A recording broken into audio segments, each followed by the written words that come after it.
Hi, this is Dan. This is Arsham. And this is Humbleness. And How to Be Humble. Exactly. Stay tuned. It's a beautiful day.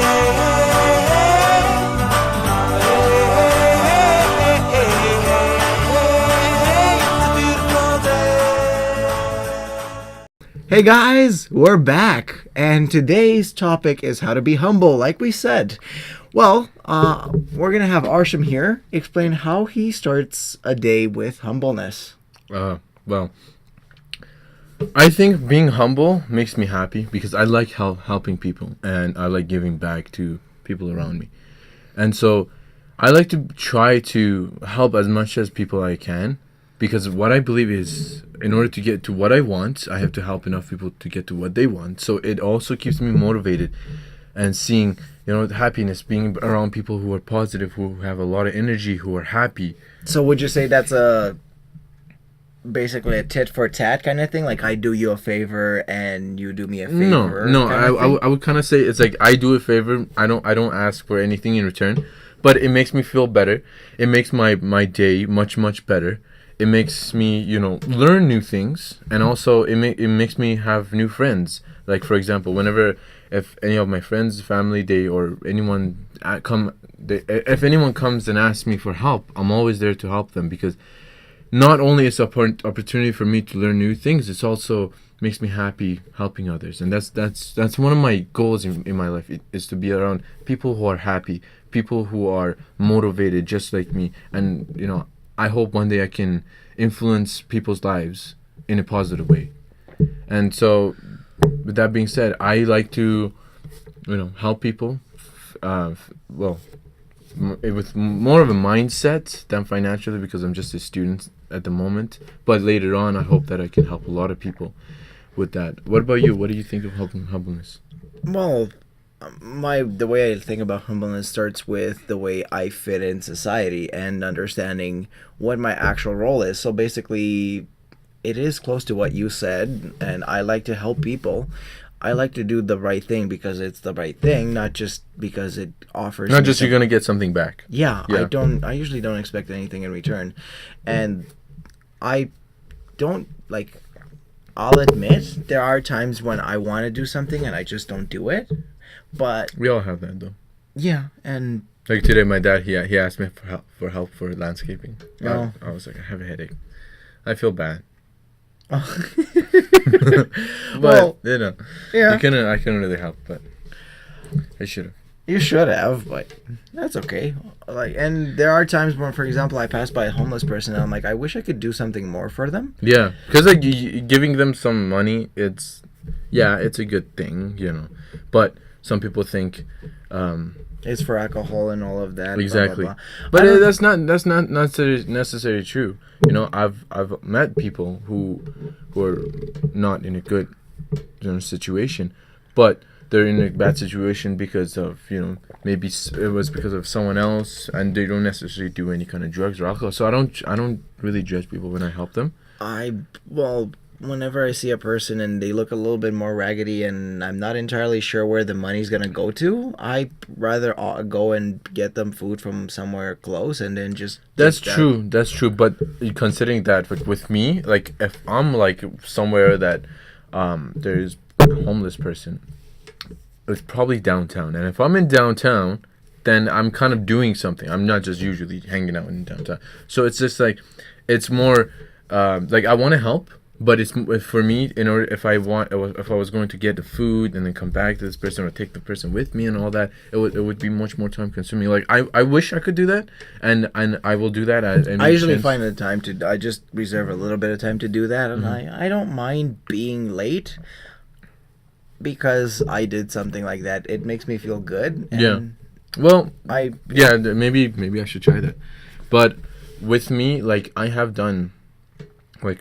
During high school with a couple of friends, we tried to start a movement, but it didn't really pick up. It was called the Hope movement. It was more of a social media movement where we would save money like out of our own pocket, like not a lot of money, just a few dollars a week, and then after a month we would all gather together, and then we would go and we would buy a large amount of like food, and we would just go on in downtown and distribute it all to people who, you know, who were not as fortunate as us to be able to have shelter and food. So I think it's a great thing to do, and you know, I haven't done it in a long time, and you know, it's just it's terrible when life makes you, your life is so much busy, and you're very busy, and you know, you don't have time to do those little things. I know, and sometimes that is a problem when trying to give back to people. Yeah, that's what we try. You know, like our business, the marketing strategy that we thought about. Yeah. And let's explain that to the audience if we get a chance.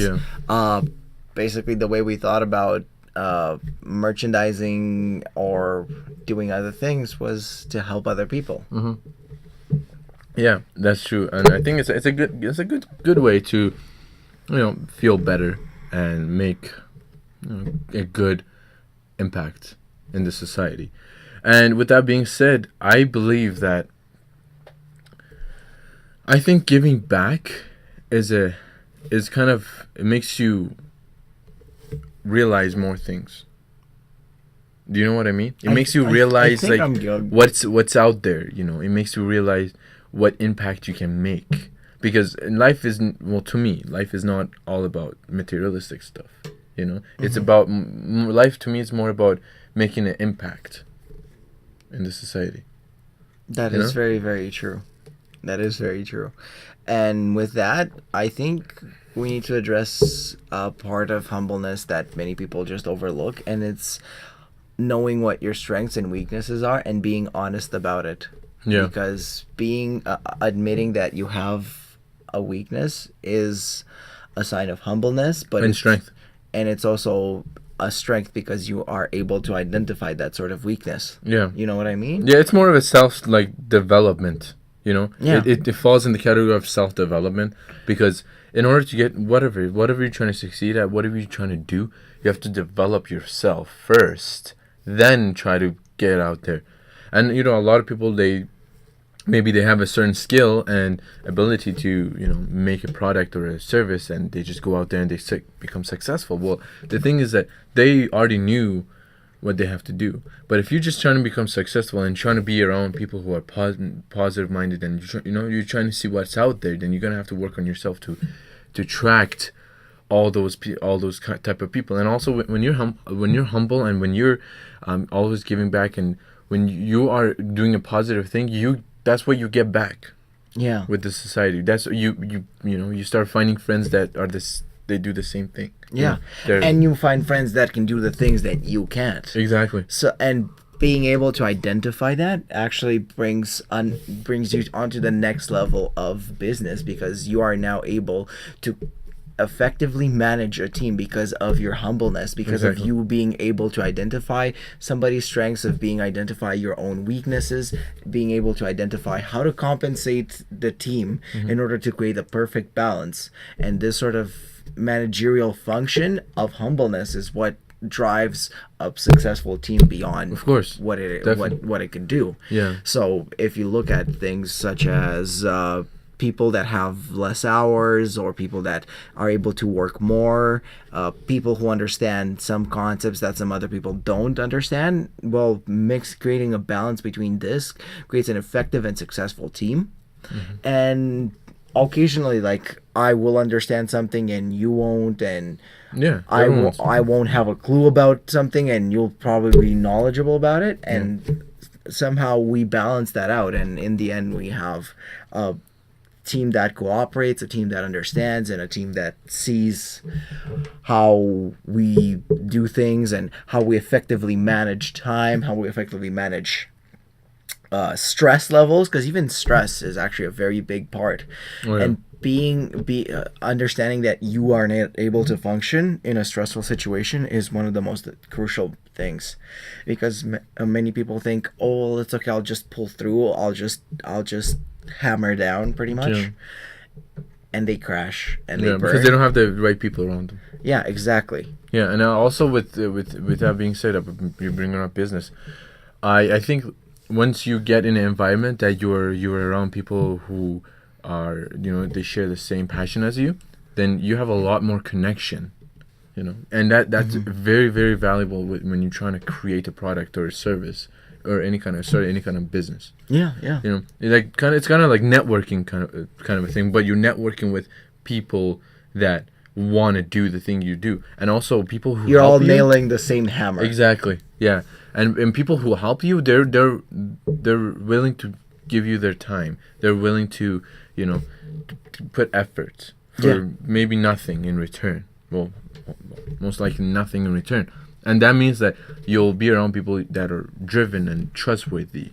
So it's a good vibe and environment to be in because of the people you're going to be around. And trust me, when every time I've done something good and someone came in my life because of that good action I did, that person stayed in my life for a long time, and that person made a good, positive impact. But if I did a negative impact, maybe did something, wrong, and I had someone come in my life because of that action, that person ended up, hurting me. That person ended up not being a good friend or, good. Yeah, having a negative impact in Exactly. your life. Yeah, and it's understandable.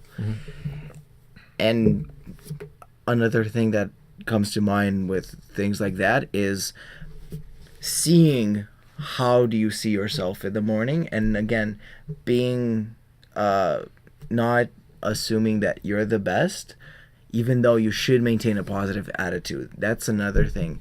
You maintaining a positive attitude is very, very important. Yes, definitely. Being positive, being what do you call it? Happy, Yeah. and doing deeds that are good for you and good for others are very, very, very. For nothing in return. Yeah, exactly. And saying that, a positive attitude towards anything. Like if you learn something new, and you kind of iffy about it, and you take a moment and look at other person's point of view, because I've met a lot of people who, when I share my mindset, they don't understand, and then they automatically think that it's the wrong mindset of trying to become an entrepreneur, or they think, oh, you should just go work for someone else. Well, that's not my mindset, that's their mindset. But I try to kind of avoid being around people like that, because I tend to find that they not only they don't motivate me, they kind of do the opposite. They demotivate me. People who don't share the same mindset and who are around me. Oh yeah, I understand. Yeah. And another thing that I just remembered, they did discover that in a study that if you smile, even though you are not feeling happy, you will actually be feeling happier afterwards, just because you had that moment. Yeah, that moment. But and still, life is beautiful. Everything is around you beautiful. Don't always try to see the negatives. Always try to see positive. Once you start seeing positives, then you'll see there's way more positive in your life than there's negatives. And then if there is more negatives, then you can start working on the negatives and taking those negatives out of your life and replacing it with positive. Yeah. And if you guys want to, you should check out the previous video, episode 5, and a few exercises on how to motivate yourself. Exactly. Yeah. I mean, we are sort of running out of time, but we would like to stay tuned. And there will be future exercises coming to you. We don't know when, but stay tuned. But soon. Yeah. Yeah. So please don't forget to subscribe and give us a thumbs up. And stay tuned for next week's video. Next week's video. We're not going to say what it is. It's going to be a surprise. Stay tuned.